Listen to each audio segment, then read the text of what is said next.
찬송하리로다. 하나님 곧 우리 주 예수 그리스도의 아버지께서 그리스도 안에서 하늘에 속한 모든 신령한 복을 우리에게 주시되 곧 창세전에 그리스도 안에서 우리를 택하사 우리로 사랑 안에서 그 앞에 거룩하고 흠이 없게 하시려고 그 기쁘신 뜻대로 우리를 예정하사 예수 그리스도로 말미암아 자기의 아들들이 되게 하셨으니 이는 그가 사랑하시는 자 안에서 우리에게 거저 주시는 바 그의 은혜의 영광을 찬송하게 하려는 것이라. 우리는 그리스도 안에서 그의 은혜의 풍성함을 따라 그의 피로 말미암아 속량 곧 죄사함을 받았느니라. 이는 그가 모든 지혜와 총명을 우리에게 넘치게 하사 그 뜻의 비밀을 우리에게 알리신 것이요 그의 기뻐하심을 따라 그리스도 안에서 때가 찬 경륜을 위하여 예정하신 것이니 하늘에 있는 것이나 땅에 있는 것이 다 그리스도 안에서 통일되게 하려 하심이라. 모든 일을 그의 뜻의 결정대로 일하시는 이의 계획을 따라 우리가 예정을 입어 그 안에서 기업이 되었으니 이는 우리가 그리스도 안에서 전부터 바라던 그의 영광의 찬송이 되게 하려 하심이라. 그 안에서 너희도 진리의 말씀 곧 너희의 구원의 복음을 들고 그 안에서 또한 믿어 약속의 성령으로 인치심을 받았으니 이는 우리 기업의 보정이 되사 그 얻으신 것을 속량하시고 그의 영광을 찬송하게 하려 하심이라. 아멘. 만나는 들고 다니시죠? 네, 한번 꺼내서 이렇게 보시고 오늘은 주일날 3일입니다. 3일째 이렇게 보시면 거기에 이제 성경 봉독 딱 보시면 제목과 본문이 나와 있어요. 그래서 제목은 하나님의 사랑 쓰시고 본문은 에베소서 1장 3절부터 14절 이렇게 쓰시는 거죠. 그러고 나서 거기에 보면 말씀을 시작하면서 주요 메시지, 믿음의 결심 이런 게 쓰는 데가 있거든요. 그래서 이거 쓰기 편하도록 제가 말씀을 드릴 테니까 적어보시면 좋을 것 같아요. 뭐 또 언제 볼 거라고 또 적겠는가 그러지만 그래도 안 적으면 딴 생각이 나지만 적으면 훨씬 더 나을 것 같아요. 그래서 적으시면 좋을 것 같아요. 옆에 분들하고 적는 자는 산다. 그래서 적자생존 한번 인사하겠어요. 시작. 적자생존. 예, 적는 자만 살아납니다. 예, 어떻게 목사님 그런 식으로 이야기합니까? 그러겠지만 적자생존이란 말은 적는 자만 살아남는다. 북한도 그렇더라고요. 김정은이 말하면 막 적기만 하더라고요. 죽지 않고 살려고 적는 것 같아요. 근데 우리가 말씀에 대해서 그렇게 하는 이유는 다른 거 없어요. 좀 집중하자고. 그래서 말씀을 우리가 듣고 나면 지난주에 무슨 설교했는지 다 모르시잖아요. 아세요? 그건 적은 사람만 알게 돼 있어요. 모르면 열어보면 되거든요. 아, 무화과 나무에 대한 말씀이 있었구나. 이제 그걸 딱 보면 알잖아요. 그래서 오늘은 하나님의 사랑에 대해서 말씀을 에베소서 1장을 가지고 나누려고 합니다. 에베소서 1장 3절부터 14절까지 쭉 읽었는데 이게 분명히 한국말인데 머릿속에 쓱 들어오질 않아요. 쭉 읽어도 무슨 말인지 참 어려워요. 성경은 그래서 언제 좋냐면 잠 안 올 때 읽으면 참 좋아요. 잠 안 올 때 막 읽다 보면 뭐가 뭔지 몰라서 눈이 핑 풀리면서 그대로 주무실 수 있어요. 그러니까 성경은 언제 읽으면 좋다? 잠 안 올 때. 꼭 그렇게 여러분들이 생각하지 마시고 이 말씀은 세 가지로 그래서 저는 여러분에게 정리하여 드리려고 그래요. 하나님의 사랑이라고 했는데 도대체 어떤 것이 하나님의 사랑이냐? 저는 이곳에서 세 가지의 사랑을 깨닫게 됐어요. 그 첫째가 하나님은 창조하셔서 그 창조한 모든 것을 우리에게 거저 주신 그런 사랑이 있다. 하나님은 창조하신 것을 우리에게 거저 주신 사랑이 있다. 두 번째는 하나님의 어떤 사랑이 있는가?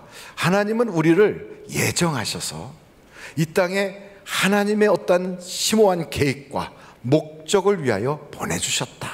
하나님의 예정하신 사랑이 있다는 겁니다. 그리고 마지막 세 번째는 우리 하나님께서 나에게 성령님을 주셔서 그래서 이 말씀에 쭉 보니까 우리의 죄로 멸망당할 우리를 예수의 피로 다 씻음받았다는 것을 알게 하신 사랑이 있다.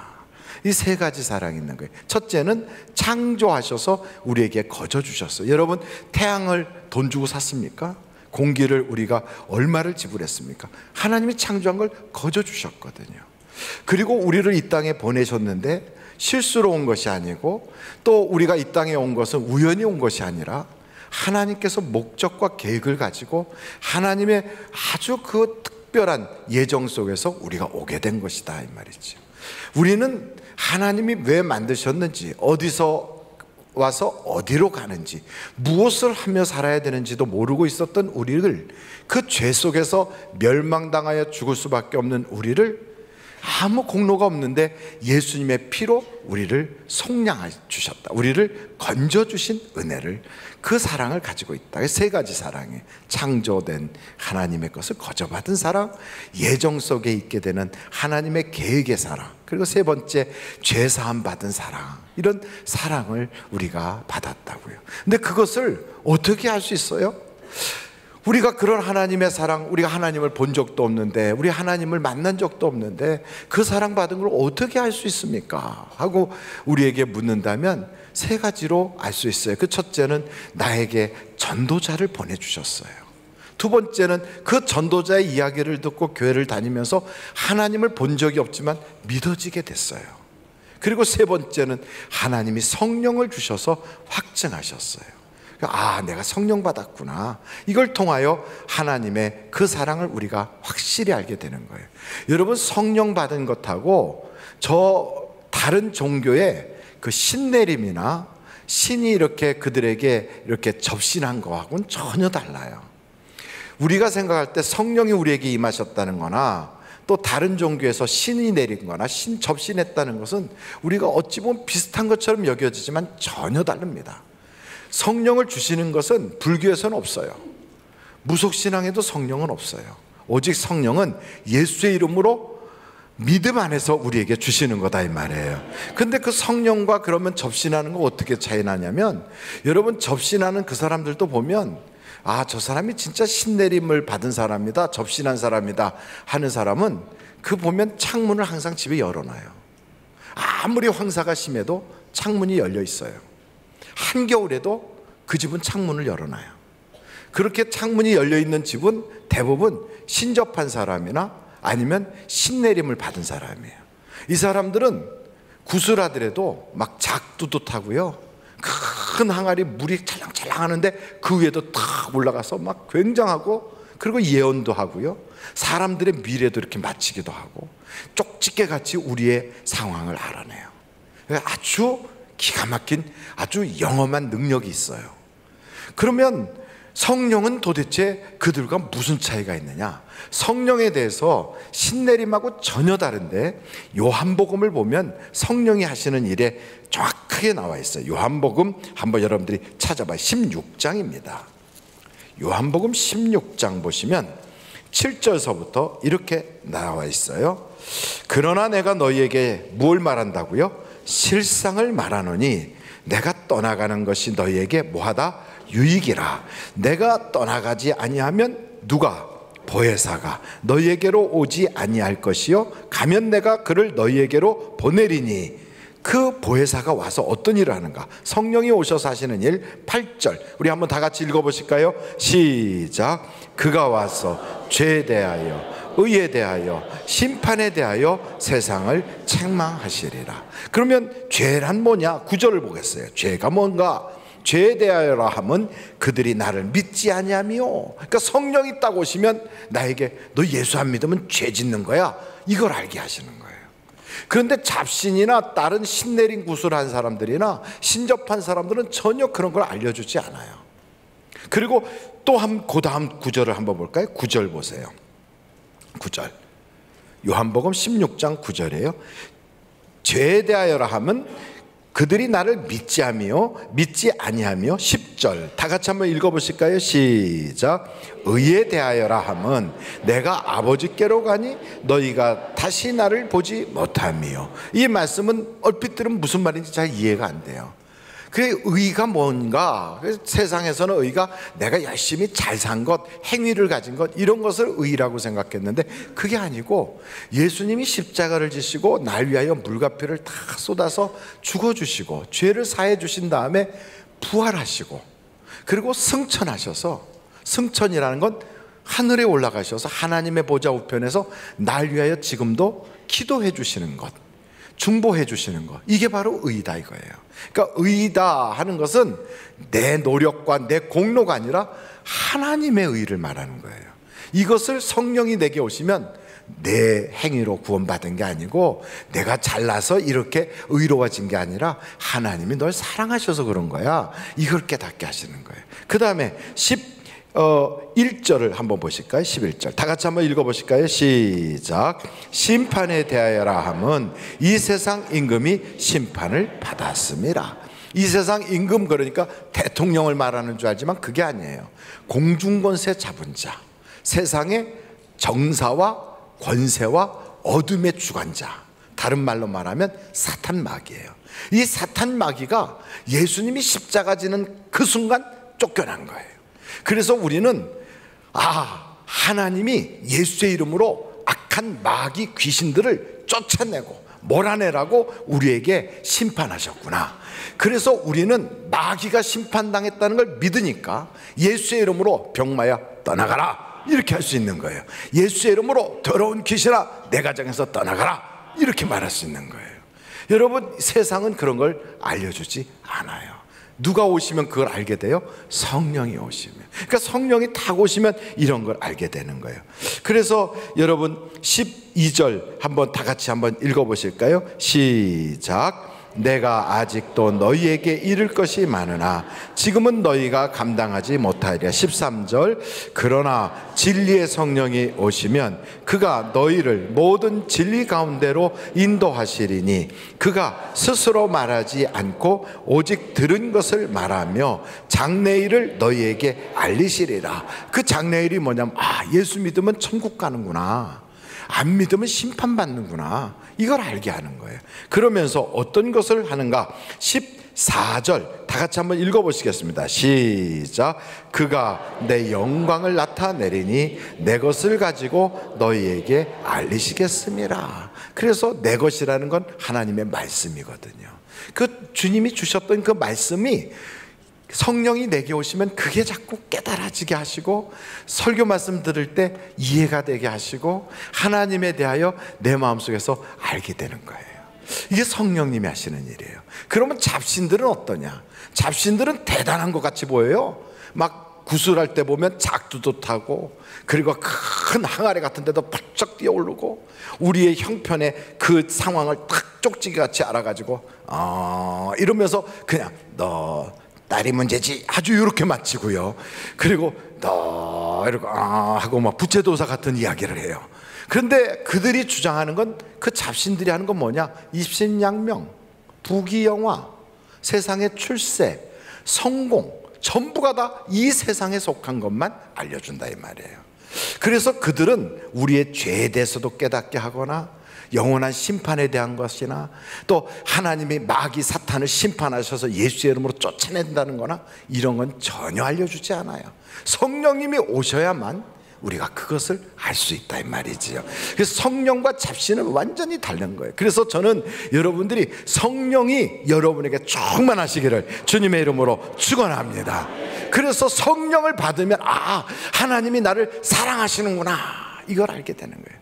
하나님이 나를 사랑한다는 걸 알면 바로 하나님을 믿게 되잖아요. 그러면 그때부터 이 세상은 주인이 있다는 걸 알아요. 그전에는 세상에 주인이 어디 있어? 내가 이름으로 내 도장 찍고 내가 등기한 내 것만, 이것만 내가 주인이지. 근데 그것도 내가 주인이 아니라는 걸 알게 돼요. 여러분, 이 세상의 주인은 누구시죠? 하나님이세요. 왜요? 그분이 만드셨어요. 그분이 창조 주인이시고요, 그분이 우리의 모든 것을 주관하시는 주인이세요. 그래서 우리는 단지 그에게서 빌려 쓰는 거예요. 그러니까 여러분, 이 세상에 자기 이름으로 아무리 막 그냥 땅 문서를 몇 개를 도장 찍어 놓고 내 거다 해도 죽을 때 하나도 못 가지고 가요. 그냥 다 쓰다가만 가는 거예요. 왜요? 빌려 쓰는 거니까. 주인이 따로 있어요. 그걸 모르는 거지요. 집이 아무리 멋있게 호화집 주택을 져놓고 있어도 그것도 마찬가지예요. 그냥 보다가 가는 거예요. 쓰다가 가는 거예요.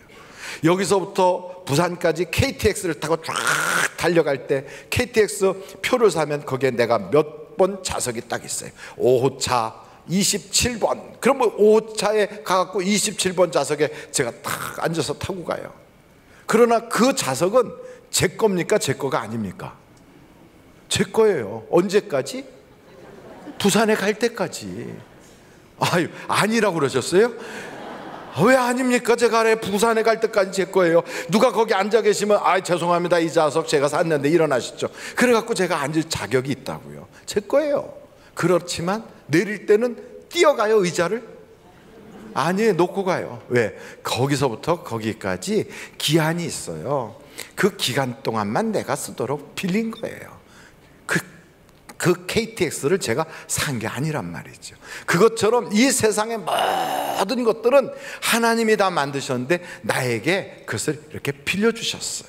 그것도 값도 없이. 여러분 생각해 보세요. 월세 들어가서 살 때 집 서울 지역에 있는 월세, 그거 보증금 넣고도 얼마씩 내야 되는지 아주 깜깜해요. 매달마다 왜 그렇게 빨리 돌아오는지. 임대료 내는 거 쉽지 않아요. 저도 전세를 살아보니까요, 전세 그 주인이 누군가 봤더니 창조주 밑에가 집주인이더라고요. 얼마나 권세가 센지. 그래서 그렇구나, 창조주 바로 밑에가 그 뭐라고 그래요? 무슨 주라고 그래요? 소유주. 그 소유주가 다 계셔가지고 나보고 집세를 올려라, 그렇게 연락이 왔어요. 올리기 싫으면 나가라. 그럼 어떻게 해요? 제발 좀 용서 좀 해주시고 좀 깎아주세요. 그랬더니 아니다, 내라. 그래갖고 할 수 없이 내게 됐잖아요. 여러분 세상에 빌려 쓰는데도요 돈 내고 써야 돼요. 생각해 보세요. 그런데 이 큰 지구 우주 전체를요 값없이 주셨어요. 얼마나 놀라운 큰 은혜입니까? 그러니 여러분, 이 큰 은혜를 우리가 거저받았다는 건 내가 특별 사랑을 받고 있구나, 이걸 알 수 있지 않습니까? 그래서 한번 여러분 다윗이가 고백했던 그 시편 8편을 한번 찾아보세요. 시편 8장. 다윗이 뭐라고 고백했는가? 1절서부터 마지막 절까지 9절까지인데 한번 같이 읽어보실까요? 시편 8장 1절입니다. 같이 한번 읽어보시겠습니다. 시작. 온 땅에 어찌 그리 아름다운지요, 주의 영광이 하늘을 덮었나이다. 말미암아 어린아이들과 젖먹이들 세우시며 이는 원수들과 보복자들을 잠잠하게 하려 하심이니이다.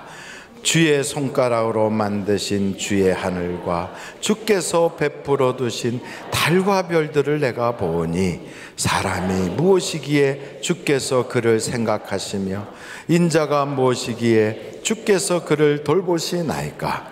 그를 하나님보다 조금 못하게 하시고 영화와 존귀로 관을 씌우셨나이다. 주의 손으로 만드신 것을 다스리게 하시고 만물을 그의 발 아래 두셨으니 곧 모든 소와 양과 들짐승이며 공중의 새와 바다의 물고기와 바닷길에 다니는 것이니이다. 여호와 우리 주여, 주의 이름이 온 땅에 어찌 그리 아름다운지요. 아멘. 하나님이 그렇게 아름답게 만드셔서 그것을 우리 발밑에 두시고 우리 보고 너가 그것을 써라. 얼마 내고 쓸까요? 무료니라. 이렇게 우리에게 쓰라는 거예요. 여러분, 그러니까 우리가 정말 신앙생활을 잘하고 그것이 하나님이 내게 주신 거다, 하나님이 만드신 거다, 이것을 알게 되면요, 함부로 할까요? 아낄까요? 아끼게 되어 있어요. 그래서 예수를 제대로 믿는 사람은 환경보호를 하게 돼 있고요, 예수를 제대로 믿는 사람들은 동물 애호를 하게 돼 있어요. 예수를 잘 안 믿는 시대에, 예수를 잘 모르는 시대 때는요, 세상에 이게 전부 다 주인이 없는 줄 알고 내 맘대로 하고요, 막 훼손시키고 막 망가뜨려요. 막 쓰레기 버리고 함부로 해요. 그런데 이 모든 것이 주인이 있다는 걸 알게 되면 조심하게 돼요. 그러니까 성경에서 뭐라고 말하냐면, 하나님을 경외하고 하나님에 대하여 제대로 믿는 사람들이 이 땅에 쫙 일어나기를 모든 피조물들이 간절히 바란다는 거예요. 왜 그들이 그런 걸 바랄까요? 아무것도 모르는 사람이 마치 자기가 주인인 것처럼 막 파헤쳐라, 무너뜨려라 막 이러면서 하면 모든 피조물들이 얼마나 고통을 겪겠어요. 마치 술꾼이 그냥 함부로 하는 것처럼. 그게 어렵잖아요. 그런데 그 모든 것을 지혜를 가지고 지식을 가지고 이게 주인이 있구나, 나에게 맡겨주셨구나, 이걸 알고 하나하나 사랑하면서 한다면 그걸 짐승들도 그 모든 곤충들까지도 얼마나 좋아하겠어요. 그래서 성경 로마서에 보면 모든 피조물들이 탄식하면서 누가 이 땅에 오기를 기다린다고요? 예수 그리스도와 하나님의 자녀들이 일어나기를 고대하고 있단 말이에요. 저는 여러분들이 이 세상 살면서 마구 살지 말고 지혜를 가지고 지식을 가지고 살 수 있기를 간절히 바랍니다. 그래서 유럽 쪽에 가서 보면요, 동물애호하는 그런 사람들이 엄청나게 많아요. 환경보호자들이 엄청나게 많아요. 그런 사람들이 어디서부터 시작했을까요? 아프리카에서부터 나왔을까요? 남미에서 나왔을까요? 아니에요. 기독교적인 그런 기반을 가지고 있는 나라에서부터 그들이 그걸 깨달은 거예요. 이게 전부 다 하나님이 우리에게 주셨구나, 하나님의 작품이구나. 여러분, 만약에 내가 존경하는 어떤 분이 나에게 뭔가를 딱 해서 주셨다면 내가 소중히 여기고 아끼지 않겠습니까?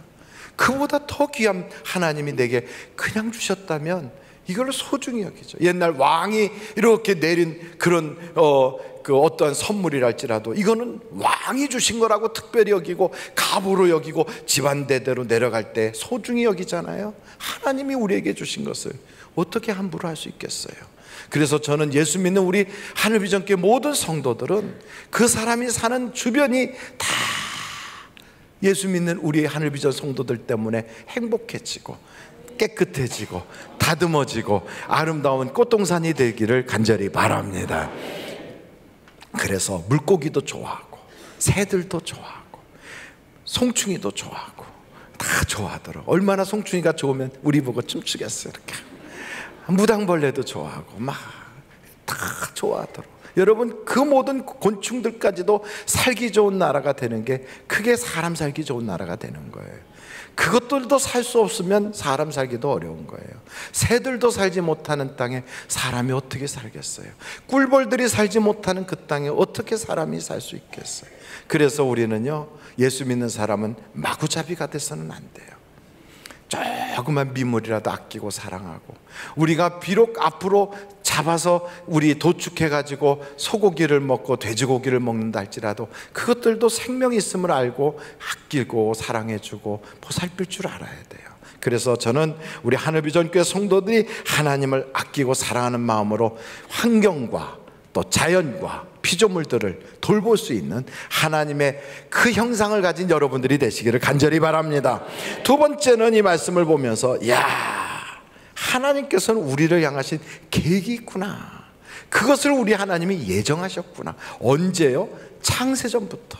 여러분, 우리는 이 땅에 올 때 무심코 오거나 실수로 오거나 괜히 왔거나 이유 없이 오거나 그냥 이 땅에 우연히 온 사람들이 아니에요. 하나님이 우리를 통하여 하실 일이 있다는 걸 우리가 알아야 돼요. 하나님이 우리를 통하여 하실 일이 있어요. 그 일이 세 가지가 성경에 정확하게 나와 있는데 하나하나 찾아서 우리가 본다면, 여러분 먼저 한번 에베소서 2장 10절을 찾아보시겠어요? 에베소서 2장 10절이에요. 같이 한번 읽어보실까요? 시작. 우리는 그가 만드신 바라 그리스도 예수 안에서 선한 일을 위하여 지으심을 받은 자니, 이 일은 하나님이 전에 예비하사 우리로 그 가운데서 행하게 하려 하심이니라. 그러니까 우리는 이 땅에 왜 만들었어요? 선한 일 하기 위해서 만들었어요. 옆에 분들한테 한번 그렇게 말씀하십시다. 선하게 살래요. 시작. 선하게 살래요. 여러분, 우리가 악하게 살 때와 선하게 살 때 언제가 더 행복합니까? 선하게 살 때 행복해요. 그건 본성으로 하나님은 우리에게 그렇게 알게 하셨어요. 우리 아이들을, 중고등부 아이들이 필리핀 민도로 지역에 가서 그냥 그곳에 있는 어려운 아이들한테, 또 그 또래 아이들한테 있는 것도 다 주고 오고 그냥 너무너무 그 아이들과 고생 죽도록 하고, 그렇게 일주일 있다가 막 이도 올라오고 막 그러면서 고생하고 잠도 제대로 못 자고 먹을 것도 제대로 못 먹고 그러고 왔는데도요, 아이들이 한국에 도착하면 그렇게 좋아해요. 행복하대요. 왜 행복하냐고 물어보면 그곳에 어려움 당하는 아이들에게 뭔가를 베풀고 와서 사랑해줘서, 우리가 준 건 물질을 줬는데 그들이 우리에게 준 건 내가 선한 일을 했으므로 행복을 주더라는 거예요. 여러분, 우리 하나님은 우리를 선한 일 하라고 만드신 걸 믿으시기 바랍니다. 그걸 모르고요, 그냥 악바리같이 그냥 나는 이 땅에 돈 벌러 왔어, 나는 성공하려고 왔어, 나는 이 땅에 출세하려고 왔어, 이러고 살면 그 사람 인생은 얼굴이 벌써 그렇게 보여요. 독이 팍 올라가지고. 무슨 독? 돈독. 그리고 독이 올랐어요. 무슨 독? 세상에 성공하려고 하는 세상 독이 탁 올랐어요. 그 독이 막 올랐어요. 눈이 막 시뻘겋게 돼가지고, 막 입술은 시커멓게 돼가지고, 얼굴은 막 까맣게 돼가지고, 막 쭉쭉 돼가지고, 그리고 막 독이 올라서 씩씩거리고 살아요. 행복할까요? 아니에요. 그렇지 않아요. 인생이 행복하려면 선을 행할 때 행복하다고요. 우리 주님이 우리에게요, 너가 이 땅에 왜 왔느냐 하고 물으면 저는 선하게 살려고 왔어요, 이렇게 말할 수 있어야 되거든요. 마치 전에 우리가 지난주에 말씀한 것처럼 무화과 나무에게 내가 왜 이 땅에 존재하느냐, 무화과 열매를 맺으려고 존재하는 거예요. 갔더니 무화과 때가 아니라고 안 주는 거예요. 그래서 열매가 맺어지지 않는 무화과 나무가 있을 존재 가치가 없으니까 메말라 버렸잖아요. 똑같이 하나님이 우리를 이 땅에 선한 일 하라고 보내주셨는데, 아이고 나는 지금 바빠서 선한 일 하기 힘들어요, 나 요즘 때가 아니에요, 나 요즘 성격이 좀 거칠어졌어요, 왜? 살기 어려워요, 사업하기 힘들어요, 이래가지고 때가 아니라고 정말 선한 일 못하고서 우리 주님이 요청할 때 내가 열매를 내놓지 못하면요, 그 하나님이 내가 너 살 이유가 없구나, 이렇게 되는 거예요. 우리가 아무리 어렵고 살기가 힘들어도요, 선한 사마리아 사람이 지나갈 때 강도 만난 사람 보고 자기 것을 아끼지 않고 줬던 것처럼, 내가 어떤 순간 딱 됐을 때, 우리 주님이 지금 나보고 베풀라는 거구나, 나보고 격려해 주라는 거구나, 나보고 저 사람을 위로하라는 거구나. 하나님이 나에게 벌써 청구하잖아요. 열매를 달라. 사과나무는 사과가 열릴 때 존재 가치가 있어요. 우리는 선한 일을 할 때 존재 가치가 있는 거예요. 두 번째로 하나님이 우리를 이 땅에 이렇게 보낼 때 어떤 목적과 계획이 있느냐, 이사야서 43장에 보니까 하나님께 찬송 부르고 하나님을 영화롭게 할 때 하나님이 그것을 보면서 우리를 이 땅에 보내셨다는 거예요. 그게 뭐냐면 예배하려고 우리를 이 땅에 보냈어요. 한번 절 따라해 보십시다. 우리는 예배하기 위해서 왔다. 여러분, 우리가 이 땅에 왜 사냐고 물어보면 저는 예배하기 위해서 살아요. 우리 아이들도 예배자 만들려고 하는 거 아닙니까? 그러니까 우리가 돈 벌려고 회사 다니는 거, 그리고 우리가 사업하는 거 다 목적이 어디 있느냐? 예배하려고 하는 거예요. 누구에게? 하나님께 찬송 부르고, 그리고 우리의 몸을 하나님이 기뻐하시는 산제물로 드리듯이 이 땅에 살면서도요, 내 마음과 육체가 원하는 대로 살지 않고 하나님의 선하신 뜻이 무엇인지를 깨달아서 그대로 살아가려고 애를 쓰는 삶의 예배를 주님께 드리는 거예요. 가정에서 예배가 회복되면요, 가정에서부터 하나님의 축복이 막 시작되기 시작해요. 저는 여러분들이 예배자로서의 그 목적을 잘 이행할 수 있기를 간절히 바랍니다. 또 한 곳을 우리 한번 성경을 찾아보겠어요. 에베소서 3장 8절이에요. 에베소서 3장 8절. 다 같이 한번 읽어보실까요? 시작. 모든 성도 중에 지극히 작은 자보다 더 작은 나에게 이 은혜를 주신 것은 측량할 수 없는 그리스도의 풍성함을 이방인에게 전하게 하시고. 그러니까 왜 우리를 이 땅에 두셨느냐? 하나님이 나를 연약하고 부족하지만 나를 통하여 하나님의 그 복음을 전하게 하려고. 여러분, 예수 믿는 사람들은 세 가지를 해야 돼요. 선하게 해야 되고, 선한 열매를 맺어야 돼요. 두 번째는 하나님께 예배의 열매를 맺어야 돼요. 세 번째는 우리를 통하여 누군가가 복음이 들어가야 돼요. 그래서 우리는 예수 안 믿는 사람에게 가서도 복음을 전해야 되지만, 믿다가 낙심한 사람에게도 또 가서 그들로 하여금 다시 재헌신할 수 있게 해주고, 교회를 다니고는 있지만 하나님의 말씀을 제대로 믿지 못하고 늘 의심과 신앙 성장이 안 되는 안진뱅이 신앙 같은 사람에게 우리가 받은 은혜를 간증하여 그들로 하여금 믿음의 도전을 받고 성숙하게 하는 것, 이 모든 것이 다 전도거든요. 전도는 꼭 안 믿는 사람만 끌어와야 전도가 아니고요, 교회 안에서 잘 말씀이 안 들어와, 그리고 내게 왜 이런 일이 생겼는지 이해가 안 돼서 하나님에 대해서 마음속 깊은 데서 원망이 생기고 의심이 생기고 신앙 잘하질 않아. 교회를 다니긴 다니는데 억지로 다니고, 이런 사람에게 신앙에 대해서 설명해주고 그 사건에 대해서 해석해주고 하나님의 그 뜻을 잘 이해되게 해서 용기가 생기고 믿음이 생기고 다시 재혼신할 수 있게 하는 것, 이것도 바로 전도라고요. 여러분, 하나님은 우리를 통하여 그렇게 하시기를 원하는 걸 믿으시기 바랍니다. 마지막으로 하나님께서는요, 우리를 죄 가운데서 멸망당하여 지옥 가게 하지 않고 내 대신 예수님이 십자가를 지시고 물과 피를 다 쏟으셔서 나를 죄에서 건져서 천국 가게 해주셨어요. 할렐루야. 한번 여러분 성경 골로새서 1장을 찾아보겠습니다. 1장 13절로 20절인데 골로새서 1장이에요. 1장 13절부터 20절인데 20절 한 절만 보도록 하겠어요. 같이 한번 읽어보실까요? 시작. 그의 십자가의 피로 화평을 이루사 만물 곧 땅에 있는 것들이나 하늘에 있는 것들이 그로 말미암아 자기와 화목하게 되기를 기뻐하심이라.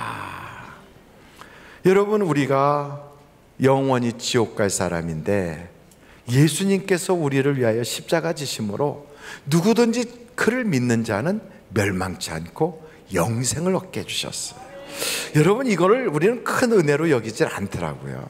근데 얼마 전에 그 재판하여 2년 6개월인가 형을 받았던 사람이, 그 여자분인데 장아무개인가 하는 사람인데, 그 양반을 이 고등법원에서 1년을 깎아줘가지고 1년 6개월로 형을 낮춰줬어요.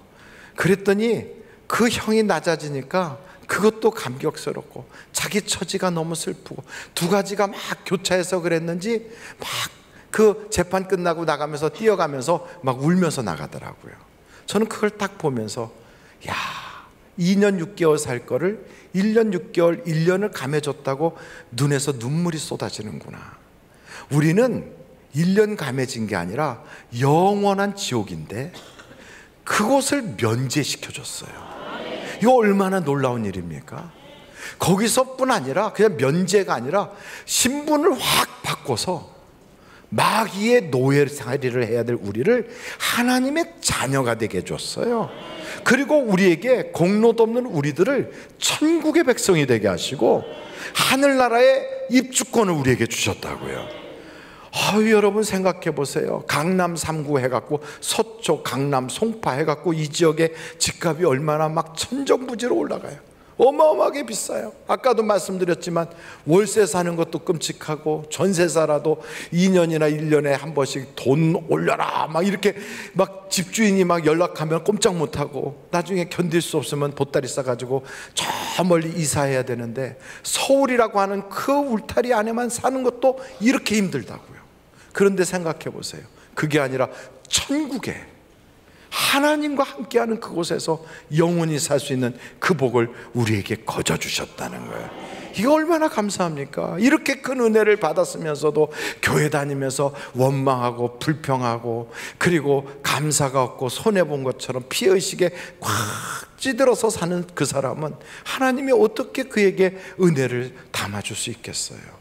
그러니까 하나님은 우리가 그릇에 그 하나님의 은혜를 담고자 할 때 우리 그 그릇을 깨끗하게 비우고 하나님이 주시는 것마다 감사합니다, 감사합니다, 감사합니다 이러면서 그냥 너무 좋아서 막 감사합니다. 그러면 우리 주님이 주시고 또 주시고 또 주시고 싶지 않겠어요? 그래서 오늘 성경의 골로새서 1장 20절에 보니까 그러잖아요. 하나님이 그 십자가로 모든 것을 화평케 하셨다. 여러분, 화평케 됐다는 게 얼마나 큰 축복입니까? 어떤 사람은 건강하고 싸워 맨날. 그래가지고 육체의 병을 짊어지고 다녀. 어떤 사람은 사업만 하면 돈하고 싸워. 그래서 돈하고 이간이 생겨갖고 돈이 붙어있질 않아. 어떤 사람은 가족들하고 만나게 하면 가족들하고 싸워. 어떤 사람은 환경에 들어가면 환경하고 싸워. 이 사람은 가는 곳곳마다 모든 거와 불화해요. 여러분, 저주예요 그러면. 근데 어떤 사람은 그냥 건강과 친해. 할렐루야. 그리고 이웃과 친해. 사업하면 물질과 친해. 어느 곳에 가든지 화평이 그와 함께 하는 거예요. 평화가 그와 같이 하는 거예요. 그래서 성경에 보니까 십자가의 피로 평화를 너에게 주노라. 얼마나 놀랍습니까? 이 놀라운 은혜가 우리에게 임하면요, 우리는 하나님의 축복을 그냥 저절로 받아가는 거예요. 예수 믿으면 이런 평화가 우리에게 임해야 되지 않아요? 그러니까 전에는 몸 건강과 싸우던 그 사람이 몸 건강과 화평해지니까 그 건강을 책임지지 못하게 늘 싸움을 일으켰던 병들이 그에게서 떠나버리는 거예요. 전에는 그의 축복과 싸웠어요. 물질이 붙어있지 않았어요. 그랬던 그에게 그 가난마귀가 떠나가면서 십자가로 하나가 되어 물질과 그가 하나님께서 복을 주셔서 화목하게 하는 거예요. 사람이 그에게 붙어있질 않아요. 사람과 늘 싸워요. 어떤 사람은요, 가족들과 싸워요. 애들과 앉아만 있으면 싸움으로 변질돼요. 이게 얼마나 저주입니까? 그런데 하나님의 큰 놀라운 은혜가 그에게 임하면 그 성령을 통하여 전에 싸우던 그곳에 화목의 역사가 있게 돼요. 우리를 피스메이커라고 그러잖아요. 화목의 사도들이 되는 거예요. 화평의 사도가 되는 거예요. 여러분, 이런 놀라운 은혜는 어떻게 주어집니까? 하나님의 사랑을 깨달을 때 역사가 나타나는 거예요. 하나님이 창조한 걸 내게 거저 주셨구나. 나에게는 이 세 가지를 하라고, 선한 일을 하라고, 예배드리라고, 이 땅에 살면서 정말로 하나님의 말씀을 전하라고 나에게 그런 하나님이 나를 계획하셔서 보내셨구나. 하나님은 나로 하여금 죄 가운데 지옥 갈 수밖에 없는 나를 하나님의 백성 삼아 주셔서 화목의 제물이 되게 하셨구나. 이걸 깨닫고 내게 성령을 주신 하나님께 감사하다 보면 그 성령을 통하여 이제부터는 모든 것이 평화가 일어나는 거예요. 골로새서 1장 20절 말씀을 다시 한번 보시겠습니까? 골로새서 1장 20절이에요. 다 같이 한번 읽어보겠습니다. 시작. 그의 십자가의 피로 화평을 이루사 만물 곧 땅에 있는 것들이나 하늘에 있는 것들이 그로 말미암아 자기와 화목하게 되기를 기뻐하심이라. 저는 여러분들이 이런 복이 임하시기를 주님의 이름으로 축원합니다.